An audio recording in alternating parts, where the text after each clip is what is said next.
Ni hali aliyoishi nayo kwa miaka 30, mzaliwa wa hapa nchini eneo la Bondo, kaunti ya Siaya, Darlin Ruki, lakini mwenye asili ya Zanzibar, aliamua kujitokeza kuhusu hali yake, akitaja kejeli aliyopitia kuhusu hali yake alipokuwa mdogo.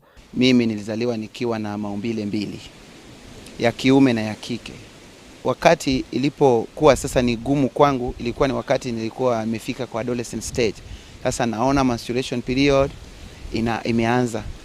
Sasa ilikuwa ni ngumu kwangu kwenda shuleni, saa zingine siendi, nakosa kwenda shule. Walimu na wenzangu wananiona kana kwamba mimi ni mtoto ambaye hapendi kwenda shule, na ni kwa sababu ya matusi niliyokuwa nikipata hata miongoni mwao. Darlin ambaye ameoa na ni baba ya wasichana wawili, aliongeza kuwa watu wenye hali yake wanahitaji upendo kama watu wengine. Niliogopa sana, tena mimi nilificha kusema, na mimi ndio nilijua peke yangu, na ile mama mzazi ndio nilipeleka huyo mtoto kaonyesha, lakini watu wote nilificha.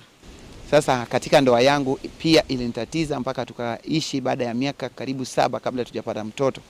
Lakini kwa sababu tulikuwa tunapishana, wakati nina attend nikimaliza, yeye za zingine yeye pia ameanza, na za zingine mimi ninaanza na yeye yake. Sasa tukawa tukipishana hivyo. Sasa jambo hilo ilifanya ikatukawisha sisi kabla hatujapata mtoto.